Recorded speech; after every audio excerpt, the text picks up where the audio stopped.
Coming to the ring right now, ladies and gentlemen, out of Mound, Minnesota, at 218 pounds, he is the great Gagne.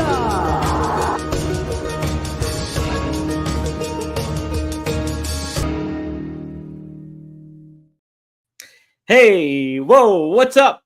We are live on fourhorsemannetwork.com and on Brass Ring Media TV too. That's our new brand here. More on that a little bit later. We're live though with, hey, the boss is on assignment. He's out. Where is the boss? Where's the boss? You know what? The boss? Who's the boss now? Well, Who's I'm the taking boss? over. You're the boss. Oh, I don't know about that. You don't want me in charge. We got Greg Gagne here live with us. Greg, how you doing, man? How's the week been so far? You know, so far we've had a few ups and downs, but you know, Laura's been taking care of me. My kids have been taking care of me. They won't let me go out of the house. So I'm having a hell of a time. You're weathering the storm for the most part as much as you can after a big back surgery like that. Is everything kind of? Well, we've had some nice days, but today it's only like 42. But then tomorrow it's supposed to be in the 70s. Oh, and, dang! Yeah, we woke up this morning. We're both freezing our butts off. My daughter was staying at her place. She's on a cruise. With her husband, and so we're staying at their place. And Laura's going, God darn it, it's cold in here. And we look around. They got it set at 62. Oh my gosh! And you can't change it. No, you can't. No, she locked it on us. Oh my gosh! We turned it up one time, and she said, "No, it's got to be set at this." And we were both freezing our butts off. Oh, I like it hot in my apartment too. I like it cool, but not that cool. Yeah, not that cool. I know. Anytime I go to my brother's place, his wife always likes it cold in there too, and I'm just like, I'm freezing in here. I don't know how you can sleep like this. You got to get under the covers. Get somebody next to you. You had them all in Vegas. I got them all in Vegas. Tell us about that. Hey, what happens in Vegas stays in Vegas. I can't say. I can't. Well, there's one thing we can talk about. How did you get the shingles? Oh yeah, guys. If you weren't aware, I got shingles. Which one of the gals? One of the gals. She was an older gal. Just kidding. I heard you were running around with one about 80 years old. So yeah, it was one of Wayne Newton's gals. Perfect. Yeah. They're the most fun. Yeah. Oh, well, Vegas was a good time. WrestleMania week and all that stuff, and a lot of different. Got to see Arn Anderson. Got to see Ted DiBiase, Jake Roberts, Kurt Angle. Got to Kevin Nash, a whole crew of guys. So it was really nice to kind of reconnect. How's Kurt doing? Kurt's doing great. Yeah, Kurt's doing great. He looks good. What's he doing now? So he's just staying busy. I think he's got his own ducks lined up when it comes to maybe like some amateur wrestling kind of plans and certain things to when it just comes to like promoting his brand and himself and stuff like that. I think. Well, why don't we get him on the show one of these days? We should definitely get him on the show. I think. Can you get him on? How about? I think I probably could. Yeah. I think I probably could. That'd be a good one. Jeez, I can't believe I didn't really even think about that, to be honest. Yeah, well, okay, Mr. Promoter. Yeah, I'm glad we got you around. We got to bring some guests on one of these days. Oh, you know, we got to do something. Well, and Nash, he'd be great to have on there. Kev on here. Kev might be tougher though, because Kev he goes to his. He's a pretty aloof person. He's we're lucky when we get him for the shows. But he'll show up every Thursday. We do a recording. And do the show there, but he goes to the condo he has and records. So he picks and chooses. But yeah, I'm sure we can get some good. Pick us. Yeah, get him. I asked if he'd come on. Heck yeah!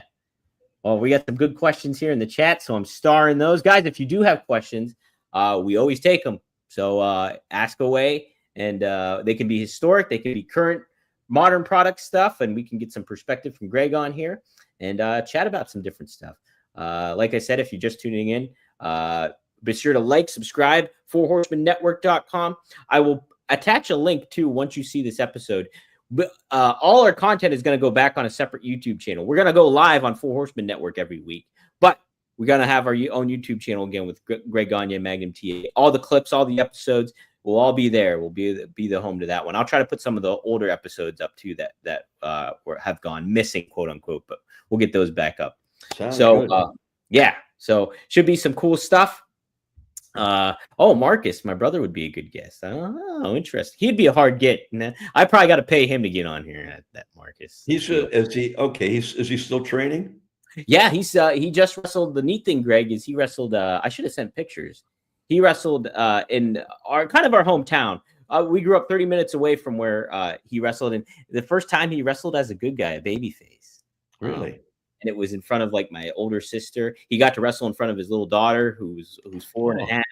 And it was cool. It was a lot of our high school friends were there, so it was really neat to see that. The crowd started chanting for him. They started chanting for his daughter. It was pretty wild. Really? I'm like, how do you get behind this guy? But Marcus, he's a natural. Yeah. How did he do? He did good. He did really good. Yeah. Too Cold Scorpio was also on the card, but he wrestled another young wrestler named Clay Campbell, and they did a pretty good job. So it was. I'll have to send you some of the matches, Greg. I would love to get your feedback on it for sure. So I'd love to see it. Yeah, I'll definitely send you some stuff. But as far as anything else, I did want to mention. Did you get to catch Raw this past week? Any thoughts on that? If you did, yeah, I thought it was kind of a dull show. Yeah, interesting. I thought there was some highlights, but it felt like it was. Yeah, it was really. After WrestleMania, you're going to have, after a big event like that, you're going to have a little lull in where you're going with everything. And it wasn't. I talked to a couple of friends of mine that follow it religiously. Mm-hmm. One of them, Mike Maggi, and he said it to me first. He said it was a little dull tonight. And I said, yeah, it was. But, there was a lot of new things that they were creating in there. And that's what you have to go with. I thought it was a little overwhelming with Rollins. Mm-hmm. They had him on quite a bit. They had him on at the beginning, then they had him on at the end. And, it was at the end there, it was great what they did. They're really setting up for something there. That one got me good. Yeah, I like the new faction here between Seth and Paul Heyman, and then you have Braun Breaker as like the enforcer of this. You know what? He's good. Yeah. That's a good combination with Heyman with him. But there was so much talking, and then with the Sami Zayn thing, they had a little bit at the beginning, and then more at the end, and I could see where they were trying to go with it. But I don't know. I just didn't get a good feeling about it. Got a lot of heat on those guys because that's what they want. For sure. I don't know. What did you think? So I liked some aspects of it. I think like some of the matches were really good and fun. The matches were good. But I do kind of agree with you. They're kind of hitting this aspect where it's like, okay, we're off of WrestleMania, so we got some fresh new ideas that we're going to execute. But at the same turn, you're missing some of your mainstream talent, like Cody's not being there. John Cena's not there this week. CM Punk, I don't think CM Punk was there at all, right? I don't think he was on the show at all. No, so Cody wasn't there. Cody, yep. And so like you're missing some pretty big names. Roman wasn't on there. Roman's not there, so it's like you're definitely trying to readjust and put some new perspective out on there, but you're definitely missing some elements too at the same time. So, but I tell you what, Backlash is looking like a really good card. Like, it does. It looks really good. Yeah. And that's what they're trying to build for here. And you always have that lull when you come off a big event like the 2-day event with WrestleMania. Yeah. Where are you going to go with it? And, it looked like they gave some of the talent a little break there so they didn't have to be on every week. Yeah. And that's what one that really, and boy, I'll probably get a lot of heat for this one, is the Irish girl. The what? The Irish girl. Oh, Lyra Valkyria? Yeah. What about her? I can't get a good feel for her. Mm-hmm. Something that where I'd want to buy a ticket to see her. Mm-hmm. The thing with Becky Lynch, that's going to be good, but will that help make the girl or not? I don't know. I think that's kind of a mindset I don't think a lot of people kind of maybe agree with you in that, Greg. And like, I like her. I think she's talented in the ring and she's got a good look. Talented, but yeah, there's something charisma. there's something extra missing. There's something missing for me. Yes. And I think if anybody can help bring it out of her, it's probably Becky, especially in the role where like Lyra is the baby face and then Becky is the heel. I think there could be some potential to kind of get her heated up a little bit. And if not, I think it would behoove them to kind of maybe turn her heel at some point and see how she does in a heel role. Because then you can find so many times when you turn somebody heel, they find their own personality in a much better way. And then like they can sometimes, she there's just something missing that I guess is charisma. I mean, that's all I can come up with. But I can't get into her where I see some of the other gals, and man, I'll tell you, they're on.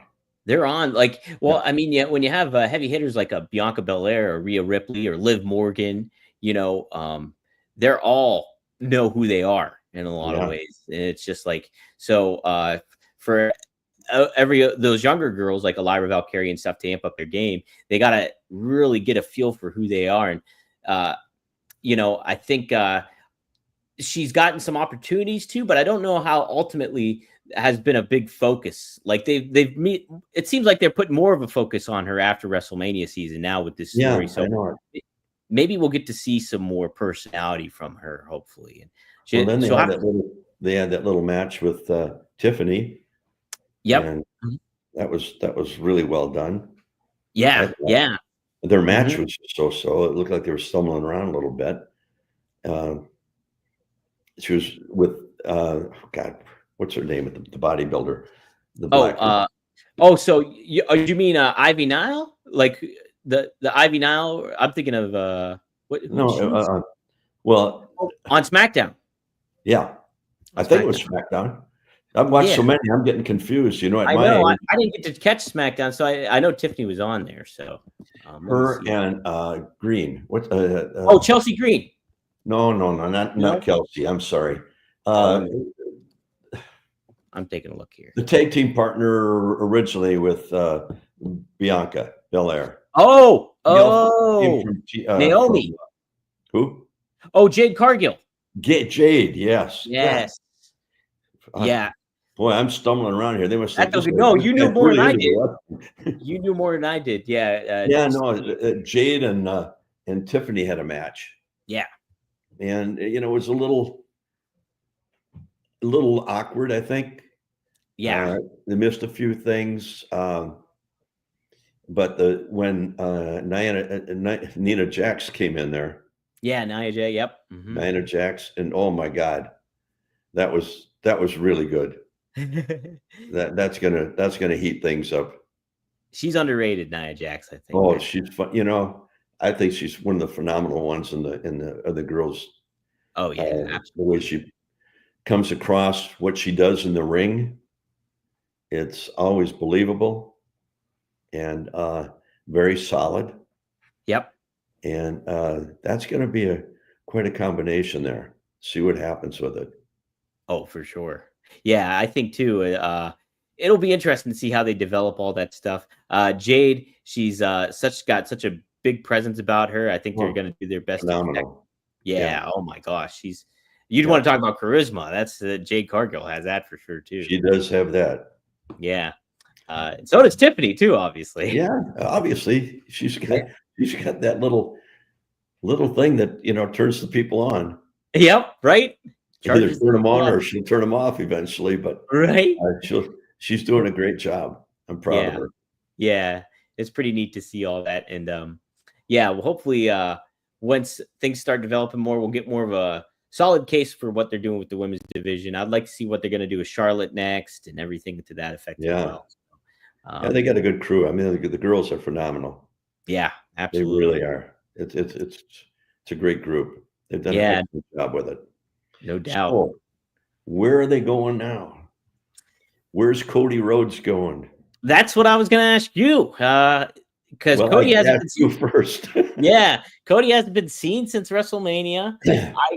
I like him being able to take this breather and kind of being gone. I know we were talking about like how it felt like, you're missing some stars and stuff like that, but it makes sense, I think, overall, not just from a professional standpoint, but giving him absence makes a heart grow fonder, so to speak. So I think him being away will ultimately pay some dividends. But and I'm curious. I'm curious if they'll make him go like this completely different route because last time we saw him, he hesitated and he did not hit John Cena with the title, even though he had the opportunity to, and it cost him that championship. So I'm curious how much that will come back to play in the story of Cody being, again, will we see a different type of Cody?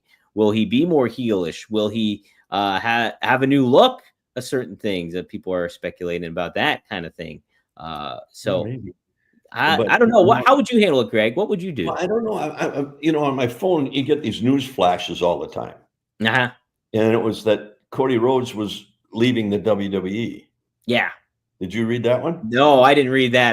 That's definitely not happening, I would say. Yeah, that was on my phone. And I called TA. I said, "What is it? Cody's not leaving the WWE."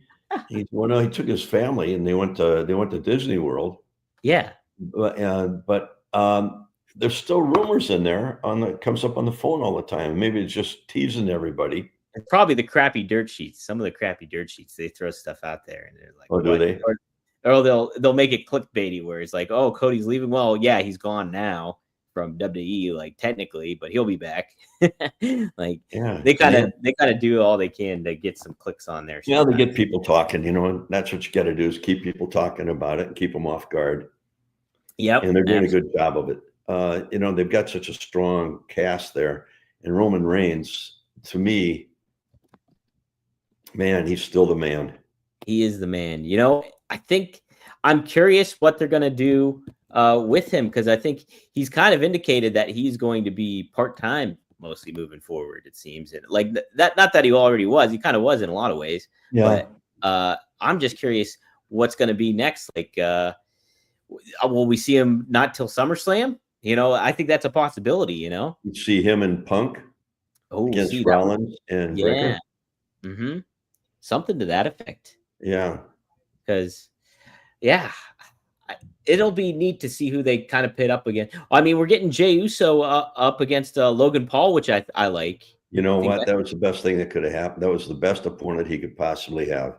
Yes. We were talking last week, we were a little nervous about where they were going with them, and could he carry it?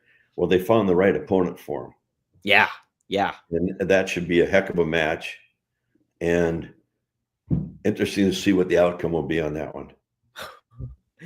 I know. I think that, you think about Logan Paul defeating AJ Styles at WrestleMania, and it's like, okay, that makes sense if he's going up against Jey Uso next.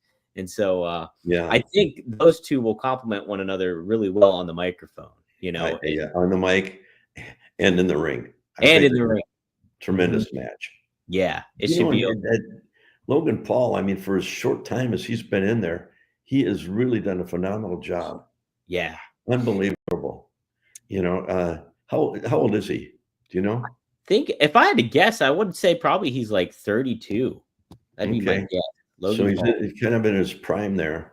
But 30 years. He's only 30 years old. Yeah, it's hard, in wrestling, to get your body prepared. Mm-hmm. Like I said, when Vern ran the camps, I mean, we were 6 hours a day, 6 days a week. Yeah. And it looks like he's putting in the time with somebody. I don't know who he's working with, but he's doing a phenomenal job. Yeah. At that short of time. Usually when somebody comes into the sport of wrestling, it takes 4 to 5 years before you really click and become a main eventer. Yeah. And we were very fortunate because of the training we had. Mm-hmm. And the people that Vern turned out, which is over 145, most of them were in the main event within 2 years. Wow. And when I took Tiffany on to train her, I trained her the same way Vern trained us. Mm-hmm. And 2 years, Yeah. But she got more help though in NXT. Sure. And Absolutely. I don't know how long she was down there. So she really had about maybe 3.5. 3.5 to 4 years of training before she got up to the WWE. And in the short time she's up there, she's done phenomenal. She's done, really good She's still work. stumbling around a little bit, but again, it's nerves. They put her in that position. She'll get over that. She'll be great. But Logan Paul, going back to him, I'd like to know, has he been training in the WWE with the? He has. He's been working with somebody at the Performance Center. I wish I remembered who it was, but like they've been really working with him. It's a notable name that's been working with him. But yeah, I knew he had to, because he's really progressed, and he caught on real quick, and he's got I don't know, he's good on the mic. Holy smoke! Just a natural heel and not afraid to be a chicken shit heel either. No. He's not, which is great. You don't see that too much anymore. No. Somebody that embraces that chicken shit heel kind of thing. Yep, that old school. Yeah, still works. It still works. And he gets hated, man, and that's what you. It's so cool to see. He does a really good job. He's one of my favorite things to tune into, to be honest. I think. Let's ask Magnum what he thinks. Oh, yeah, Magnum, he's not here again today. Oh, dang it! I took the time off when I wasn't feeling good, and he's got a big conference call today. Big call. And keep our fingers crossed here. Big call for the boss. One thing I like to talk about, because we're getting a lot of Instagram stuff, is Power Town. Yeah. Is it okay to talk about that? Absolutely. Yeah. Go for it, Greg. And we're really frustrated. And I know the fans out there are more frustrated than we are, especially the ones that have been waiting so long. But the way things are, our molds are made in China. Mm-hmm. And China has been holding us up. And that's why they haven't been delivered. So we apologize to everybody out there. And I had a long Instagram message from somebody the other day and talked back to them and told them if they just hang in there, things are going to work out. We apologize for it, but under the circumstances, we're having a really tough problem with China. And we are TA's on the phone today. That's what he's doing. We're finding other outlets so we can get everything delivered a lot faster. So everybody out there, if you have, I know you're mad, and I don't blame you one bit, but have some patience and everything's going to work out. Yeah, absolutely. It's like different circumstances come into play. And, I understand. I empathize with fans' frustrations, especially, the pre-order stuff is neat because you can get a jump early on it. But there's also that double-edged sword of it all, too, where you have to wait for it and then it gets produced. And then, heck, all those complications come into play, like what's going on now and everything. So, it's a tough one. We feel bad about it, but we're gearing up and we got some great things coming up. So, everybody, hang in there. We won't let you down. Absolutely. And if you guys, our words, if you go back and you talk to a lot of people, our words are gold. Yes, absolutely. Yeah, there's no way they're trying to undermine or anything to that effect, for sure. No. I can speak to all that. Absolutely. Thanks.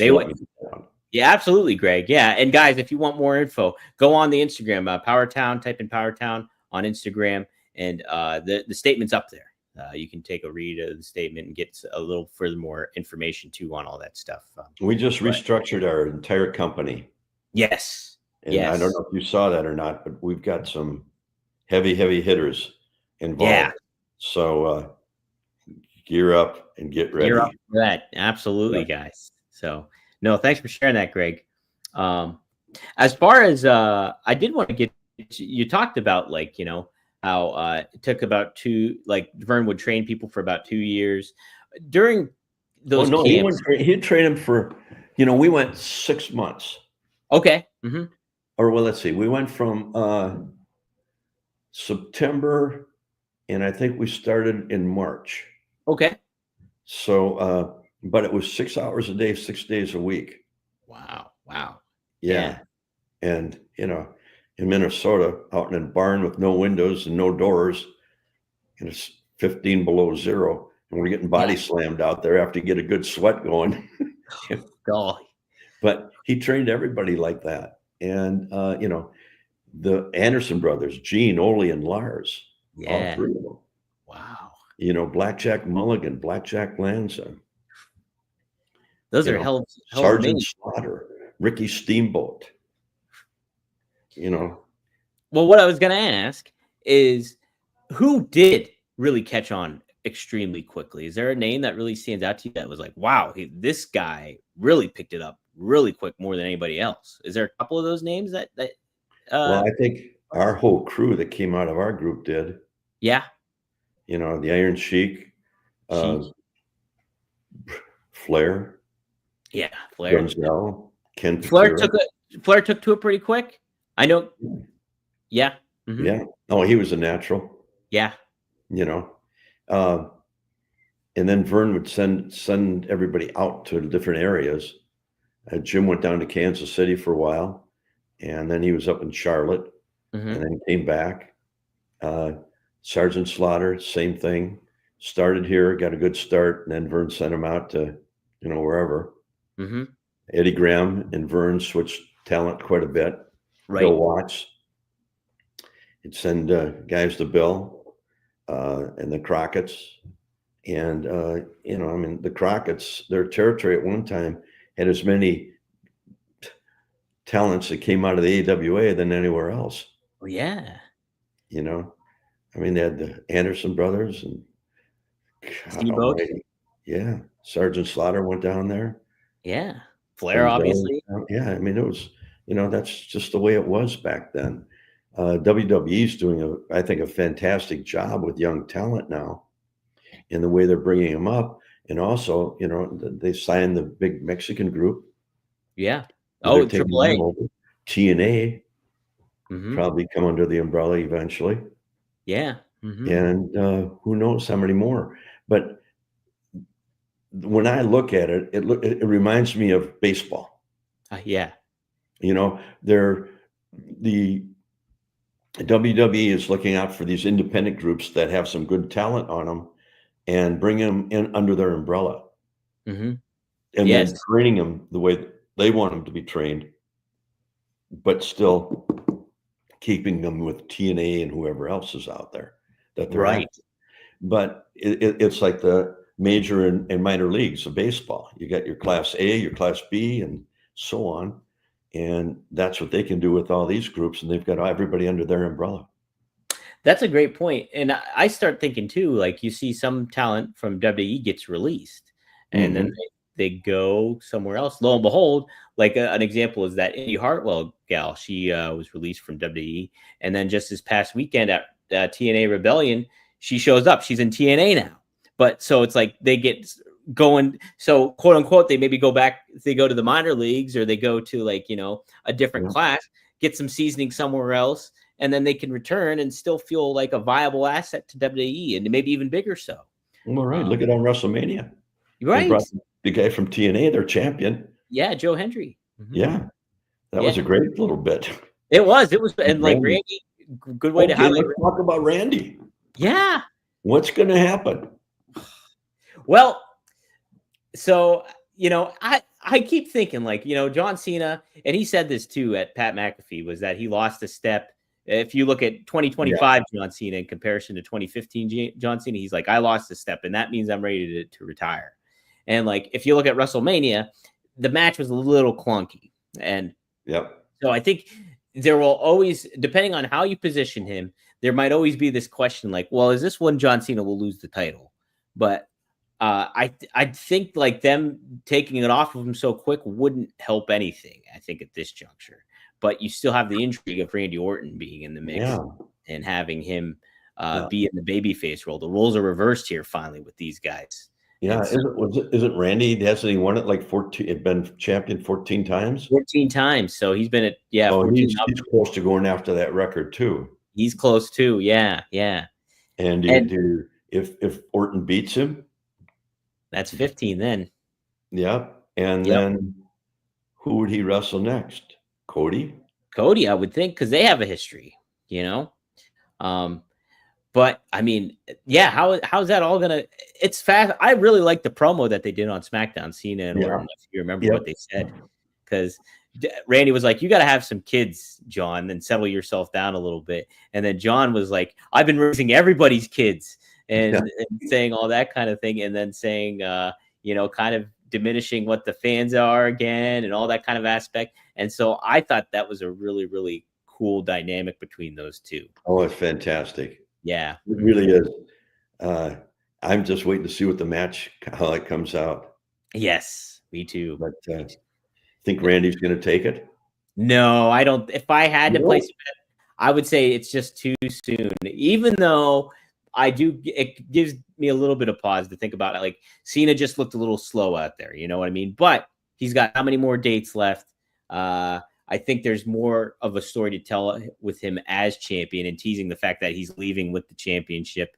Sure, they'll have to make another one, but it won't be the same one that Bruno had or Bret Hart had or Stone Cold had or anything like that. It'll have to be a different. I like that story that they're telling. So I think they're going to prolong that a little bit. What do you think? Do you think it a different way? I'm on the edge on this one. Yeah. I really am. Because, I mean, John's doing such fantastic interviews. Yeah. His interviews are better than the match. Yeah. And that's unfortunate. And it's, when you get away from it for a year or two, and he's in great shape. Yes. But you still lose a little of your timing and the missteps. The more he keeps going, he'll catch back up. Right. But he's got that gap now. He's just doing the pay-per-views. So it's, a month, 6 weeks away.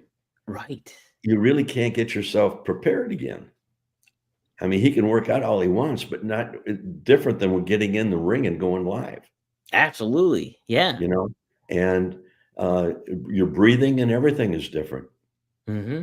And it looked to me, he got a little heavy breathing in the match with Cody at times.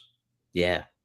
Which kind of lost his little edge and timing. Mm-hmm. And it's tough, boy. And I don't know.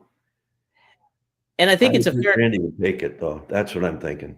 It's a fair thing to think about too, because guess what? I mean, Backlash is in St. Louis, and Randy Orton's from St. Louis, right? So, I mean, that telling you, oh, he's going to win the title. Yeah, maybe, that could really set it up. It sets it up. So, yeah, but he could still lose it for sure too, and without a doubt. Mm-hmm. Are there any questions out there that anybody has about anything? Oh yeah, I started a few of them already. So, oh yeah, I did. We'll start with that Eddie Prather one here, who's a loyal listener.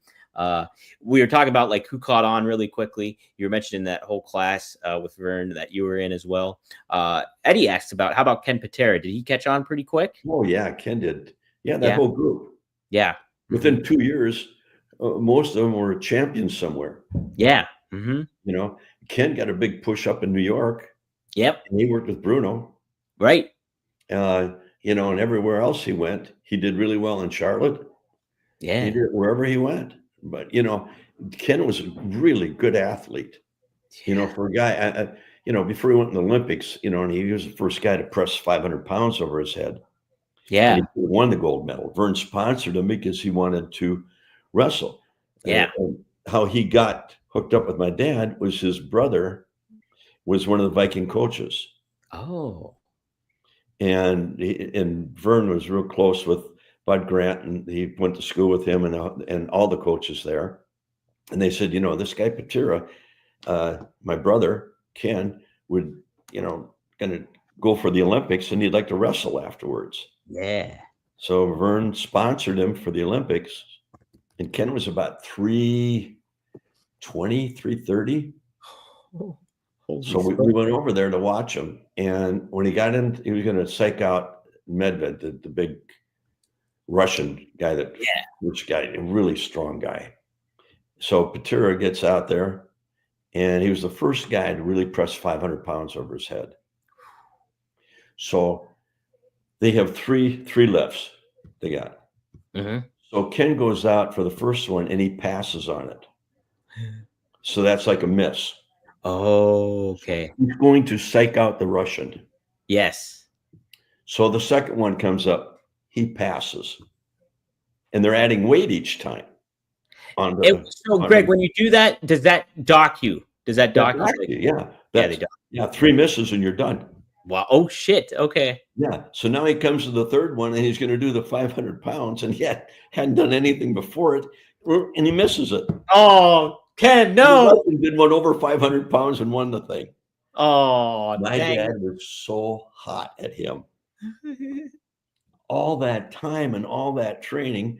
And then the night before, he'd gone out in Munich and hooked up with some gal there, and he was at the bar all night long. So then he comes, and I don't know if he was still drunk, but he passed. Everybody's going, what are you doing? He thinks he's sick and rushing out.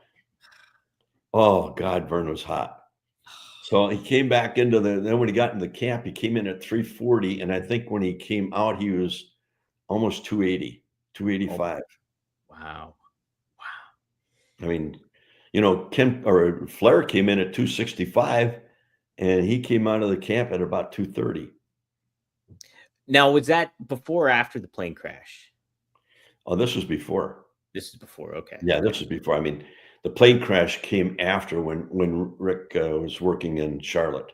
Oh, okay. Because I thought that's when he lost all that weight, was after the plane crash. Well, I think he put some back on, but he never got up to where he was when he was, Because I mean, you see all those older pictures of him, and it doesn't look like. Here's where we lived. Okay, we had a duplex. Flair and his wife were on one side. Patira, Bob Bruggers, and myself in the other. And it was poor Leslie, Rick's wife. We could tell some stories about that, but we better not. Well, it's true though, like that Ken literally kept Flair in wrestling because he wanted to quit, right? And it was Vern. Vern did. Okay, because I thought Vern was talking to Ken, Ken, you got to keep him around or something like that. Well, he sent him out a couple times, but one day, I mean, Rick didn't show up for camp. Yeah. And Vern said, "Where's Flair?" And Ken said he quit. Vern said, and he knew where we lived. He drove over there and knocked on the door, and Leslie opened the door, and he says, "Leslie, where's Rick?" "Well, Vern, he quit." I said, "Is he here?" "Yeah, he's in the house here. Tell him to come out." So he came out, and he's got him in the yard talking to him, and Vern, you can't quit. You got to suck it up here, kid. "Well, this, I'm going to quit." Vern open-handed him, knocked him right on his ass, and said, "Get up, get in my car. You're going to the camp." Wow. Twice that happened. Twice. So think about it then, 60 or 50 years later, you're doing the same. Well, you didn't slap Tiffany, obviously, but you're doing the same. No, I just told her to get out. You told her to get out, actually. Yeah. I only trained her because a good friend of mine was a friend of her family's and asked me if I would train her. And I thought, oh God, I really don't want to train anybody. And I did it as a favor. Yeah. And then there was two other kids there, JDX and this what is he? Santana, Rampage Santana. And so I had to have somebody to help, because I couldn't go in there with my bad back and do all the stuff. So I worked them hard, ran it the same way we did our camp. And, like I said, 3 times she quit. Or got fired, I should say. Yeah. One day she came in. I said, "You're a half hour late." "Well, I'm really tired. I had to do this and this." I said, "Well, get your butt in here." Yeah. "I'm tired." And she laid on the mat like this. "I'll just watch." And I said, "Well, you're not going to watch from there. And you're not going to watch from this building. You're going to get in your car and go home and you're done." I said, "Get your butt out of here." Yeah. I said, "What do you think this wrestling is?" Yeah. I said, "You wrestle in Denver one night, the next night you're Chicago, and you get hurt in Denver. You get in the ring the next day and you wrestle. You're going to be tired. So you better learn it now or forget it." Yeah. So threw her out. She came back about 15 minutes later, finished off the last 2.5 hours with us. Then the next time she came in again, and I forget what she was pissing and moaning about then. And she just, she wasn't doing things. She wasn't doing. I said, Tiffany, you've done this. Yeah. Jessica's her name. I said, you've done this before. What's wrong? Well, I'm really tired. I said, you gave me that crap before and I'll send you home again. And she said, but Greg, I said, but what? I said, get out, go. You're done. The third time, she really got on me. And I said, I'm done. That's it. Out of here. And then Ken Anderson came over. He was watching. He said, what? I said, well, that's the third time. I said, I'm done with this gal. I'm doing this as a favor for her parents wanted her to be a wrestler. And a good friend of mine is friends of theirs. It's the only reason I'm doing it. So Ken must have caught her out in the car. And 10 minutes later, she came back in, apologized to everybody. And then from that time on, no problems. Who's sailing? 3 times. Who's sailing? Third time's a charm. Third time. Flair was 2 times. The Flair was 2 times. But when you see somebody with talent, and the problem with her, she was a gymnast and she won everything. She was really good. Sure, yeah.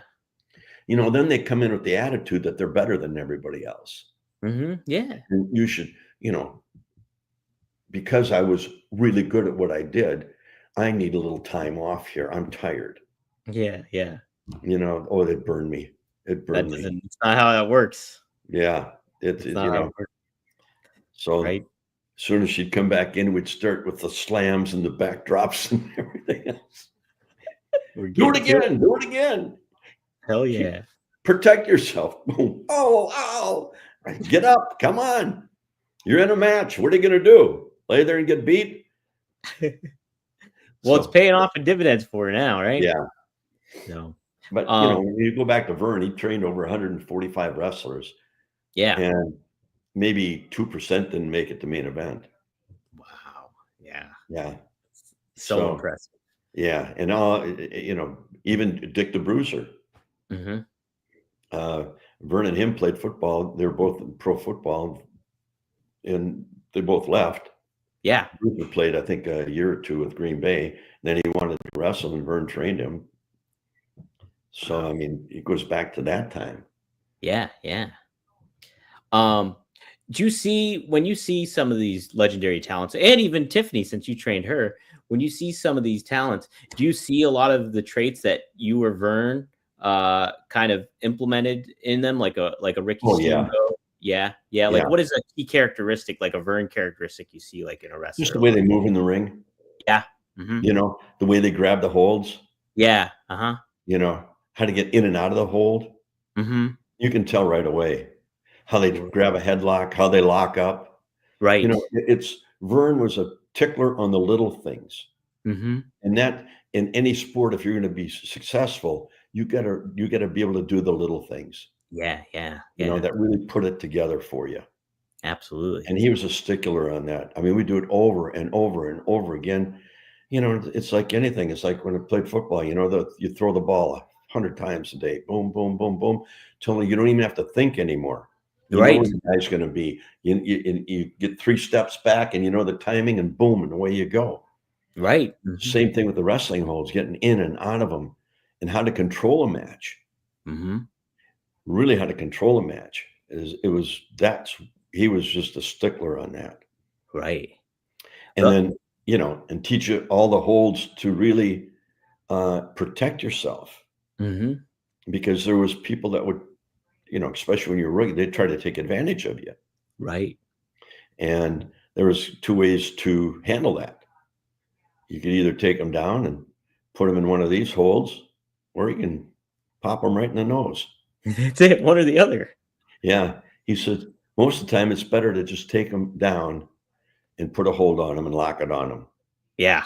Then they nothing fancy. Yeah. It was nice submission holds that we learned. Yeah. Some good key ones there. Yeah. So he was a stickler on that stuff. And we do it over and over and over. Oh, get body slammed hundreds of times. You got to harden up your body so you can take it. Yeah, I believe it. Yeah, that's the thing too. Is like like even Marcus when he was starting to train and stuff like that, he was like talking about like how sore he was starting off and everything to that effect. And now he's like just used to it. Basically, it's like It does. It hardens your body up. Yeah. I mean, when the guys got body slammed, I mean, to protect yourself, you have to control the bump. Yes. You can't let your opponent control it. So how do you do it? If a guy goes to body slam you, you arch your back, get your head up. So when he throws you, you can control that bump and come down. Both feet hit the mat, the shoulders hit the mat at the same time, the arms hit the mat at the same time, chin tucked in, and your butt up off the mat so your tailbone doesn't hit the mat. Yeah. And on that, in this last surgery I had, they had to go in above the tailbone, drill a hole, and put a spacer in there because the tailbone was pinching that nerve. Wow. And, it goes back to, all those body slams over the years and all the other backdrops and everything else. It wears on you, right? Yeah, everybody thinks it's easy. They see it, you do it in the ring, but they don't know the hours that people put in to get that good. And that's in any sport. Any sport. A lot of people, oh shit, I can throw the ball like that guy. I can run that route. They don't know how to run the route. No, come on. They go out there and they circle. Geez, you go down and you make that cut. And those coaches that train that have the most successful teams. Oh yeah, 100%. And you're right. It's like successful wrestlers. Yeah, it's all about the little details. And like even when I'm talking to RVD and stuff, he was saying how like him and Sabu, they would train under the Sheik, and it was all foundational stuff that they would learn about. And and they were all out of it. Both Sabu and RVD, when I have them both on, they'd talk about the little details and how important all that is. Yeah, like the in between stuff is what really matters. Yeah. And to learn it that fast, I mean, that's to grasp all that and then go in the ring and have a 20-minute match. We did it so much that we went in there. Yeah, we knew what we were doing. Yeah, the guys that aren't trained properly that get in there, they struggle, and it takes them a lot longer before they catch on. Right. And I got a girl that's been on Instagram. She wants to be a wrestler. She's 32 years old. She was an athlete, but I said, that's a little late in life to be trying to become a professional wrestler. Yeah. And she lives down, I forget, down south somewhere. And she said, well, where's a good camp to go? And I said, well, the only way is to go to the WWE, see if you can get into NXT.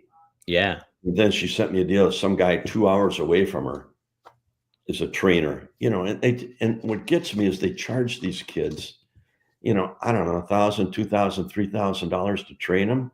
Yeah. And then they come out of there and they're not really trained. No, they don't know that. Yeah.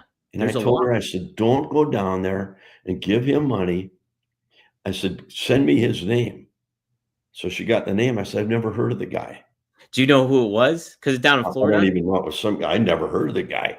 And he's down training people 2 hours away from where she was going to drive back and forth.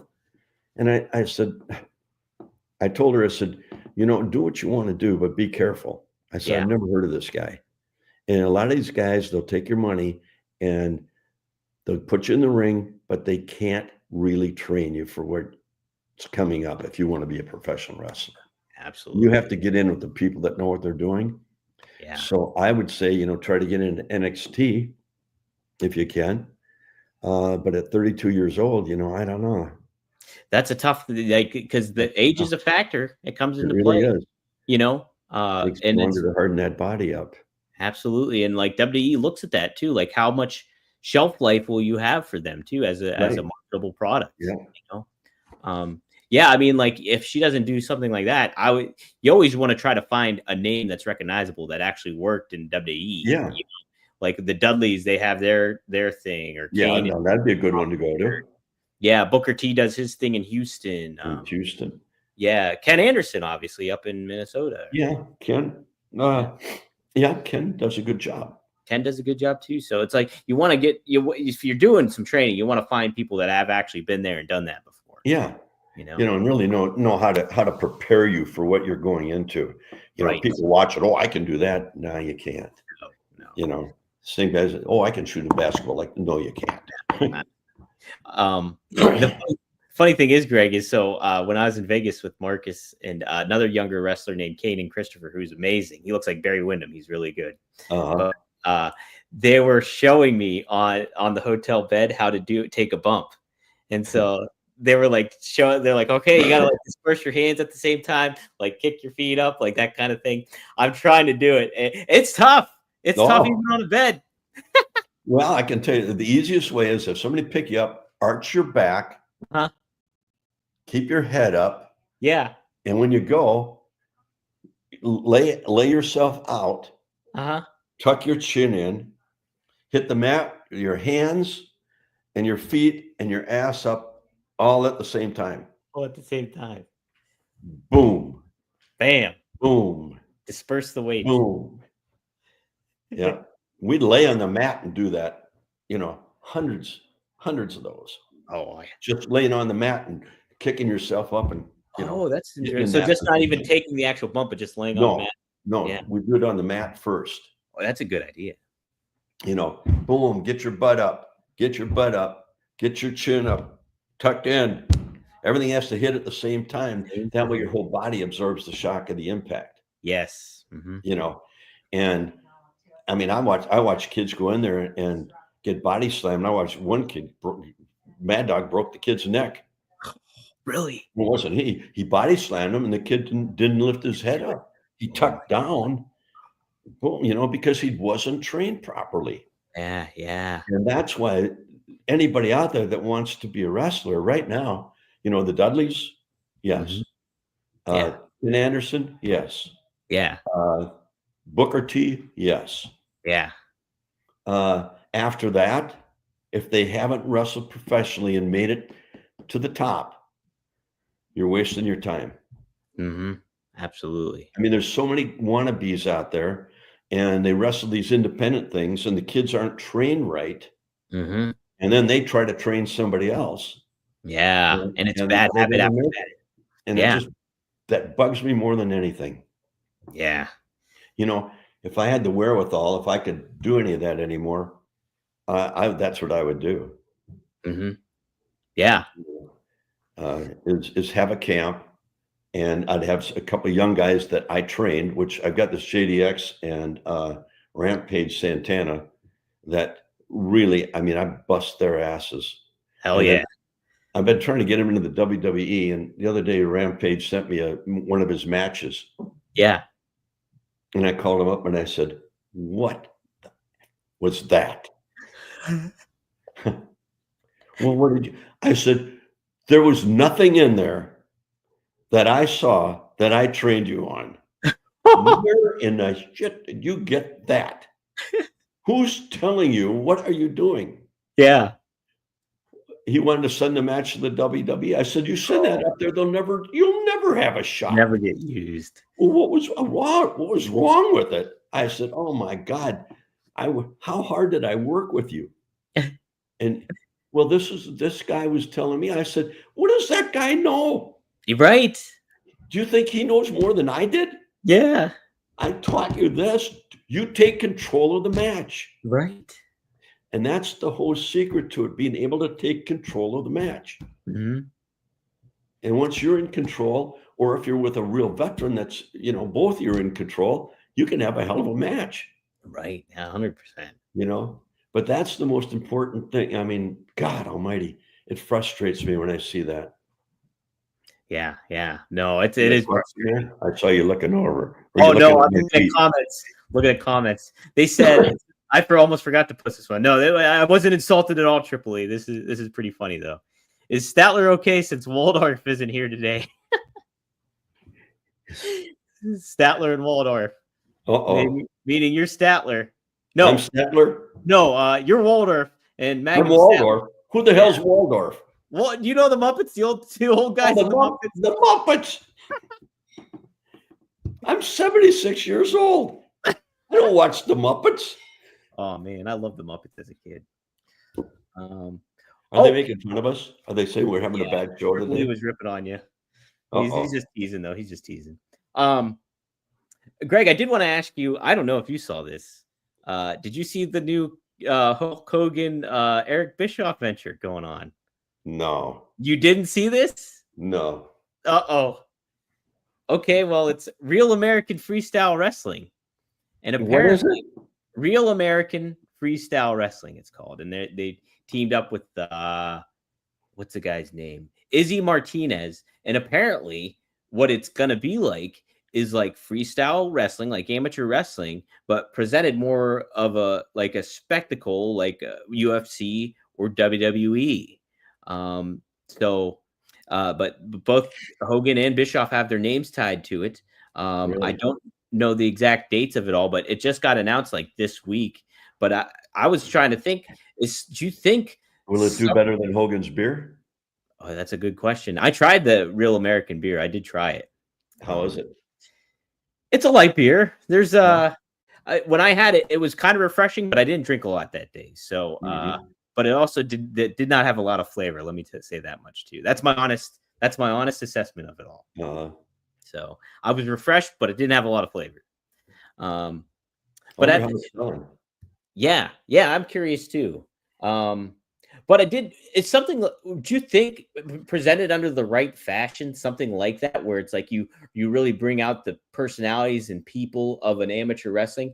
Is that something that could catch on a little bit, or is that going to be very much more like a niche thing than anything else? I mean, it's calling it wrestling, but it's wanting to be like the UFC, right?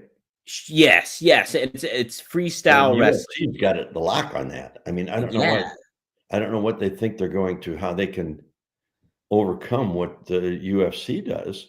Right, the marketing aspect, because it's like, with UFC, you have all types of combat in there. Yeah, and why would you want to go to Bischoff and Hulk, and who they have training these people? Well, speaking of UFC, Ben Askren. I mean, are they thinking like the amateur wrestlers coming out of college?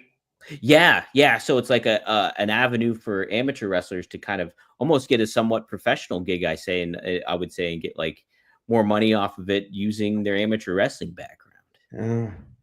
I don't know, because if it goes to the amateur rules where you can't hit and you can't.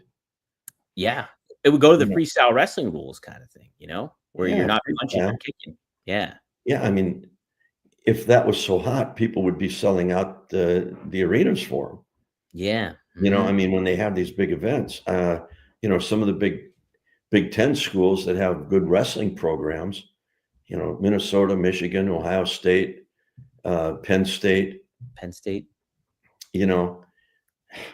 those guys, but do they draw good crowds to watch amateur wrestling? Yeah. Even though they're going to call it professional, what are they going to change in the rules that makes it different from what the high school and college kids do? Right. I mean, that would be my question. What's going to be different, and what's going to be different than what the UFC is doing? Yes. So I don't know. Maybe they know more than I do. I think it's a matter of presentation, but it's also like, because people will be like, oh, there's, people love football, people love pro football and everything like that. But you look at the UFL and like people barely tune into that, and that's pro football, Right. So how are you going to make it marketable? I'm intrigued by it. Because I watched some of the amateur wrestling during the Olympics and stuff like that. And I think that's always fun, but that's only like once every 4 years. How is it going to be presented in a entertaining fashion enough for me and other people to want to tune in week in and week out? It's going to be. I think that's a tough sell, but maybe they know more than we do. Maybe. We'll close it off here with a couple of questions. Here's a good one by CB. Question for Greg: what would a wrestler have to do so in or out of the ring to get fired on the spot by Vern? Is there something egregious that Vern would be like, nope, not that. See you later. I never saw anybody get fired by him. for something that went on in the ring? Yeah. No. If it was a younger wrestler and he made a few mistakes, for him to take him to the side and just correct them, Yeah. go over it with them. Okay, why did you do that? Or what made you do that? Yeah. Or you have to do this to make yourself better. That was the wrong thing to do. I don't ever remember him firing anybody for something in the ring, though. How many strikes would it be for stuff like outside of the ring? Like, because obviously you deal with Dusty Rhodes and Dick Murdoch and things like that. Well, God almighty, they were in trouble every week. Right. So, like, what was Vern's disciplinary? Did that kind of vary by how big of a star they were in certain ways? No, you just bring them into the office and talk to them. Yeah. Get their butts out, and they'd all go have a beer together, and that's it.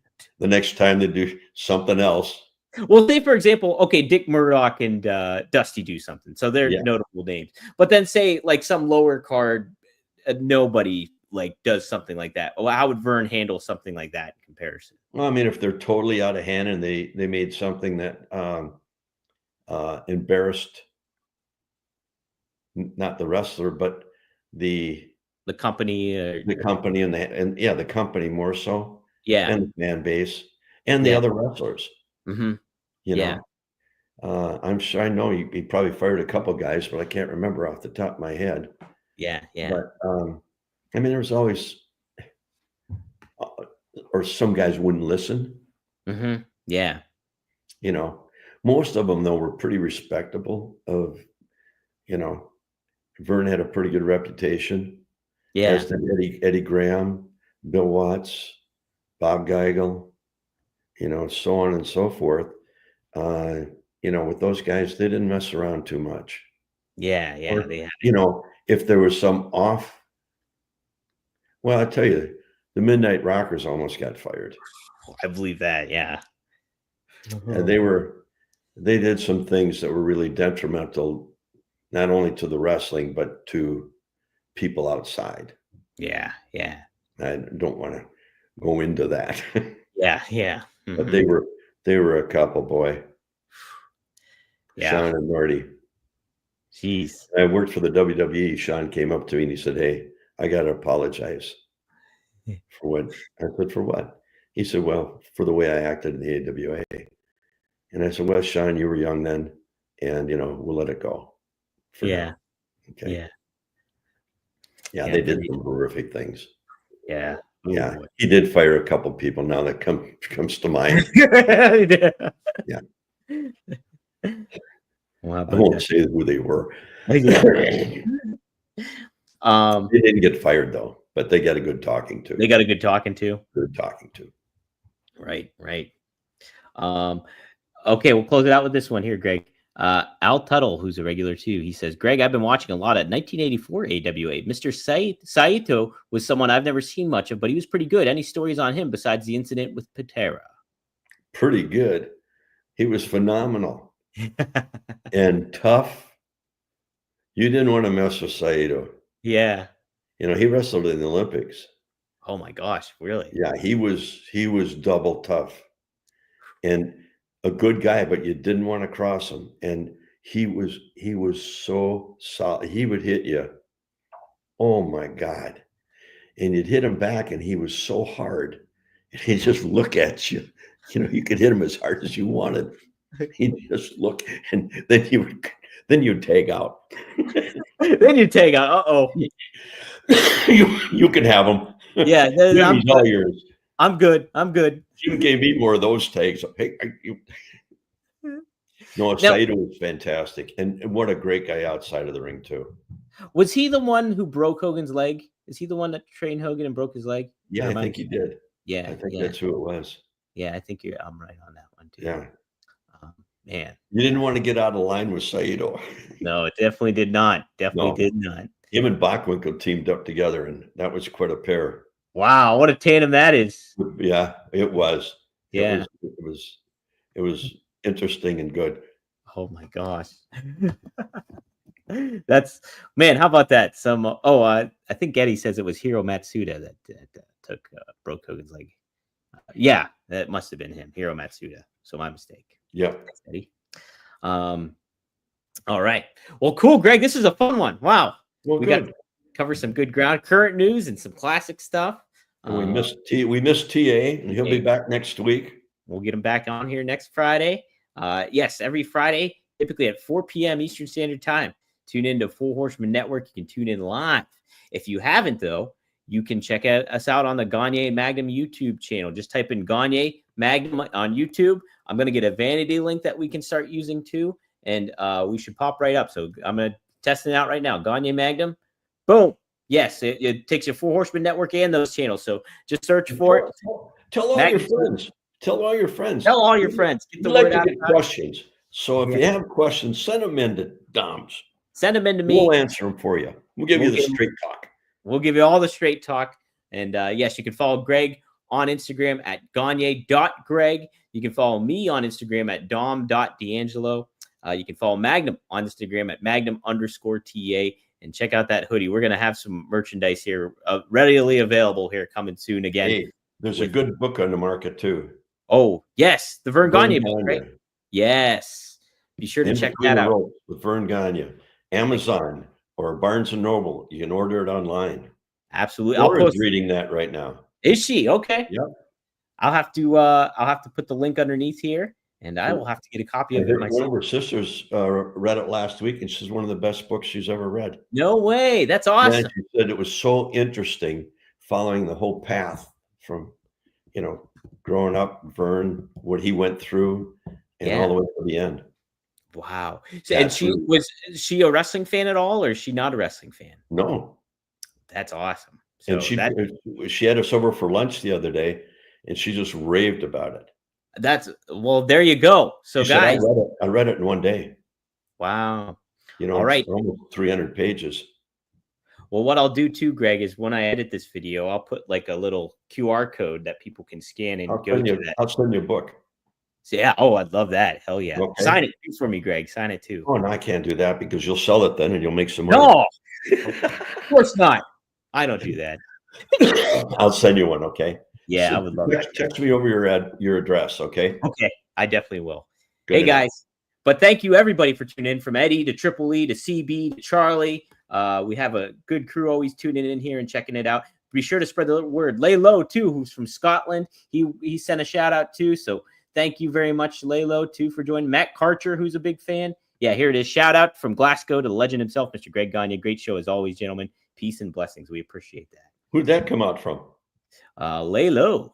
Laylo. Yeah. Well, thank you, Laylo. We're worldwide, baby. Laylo, baby. Laylo. Hey, you guys lay low until next week. We'll see you here on Straight Talk with the Boss. That would be Magnum TA, who's not here, but the facilitators here, Greg Gagne. Well, the Philistines. Yeah, but I can't even say what I am. Okay. I'm the sidekick. I'll wait till we get off air. And the sidekick.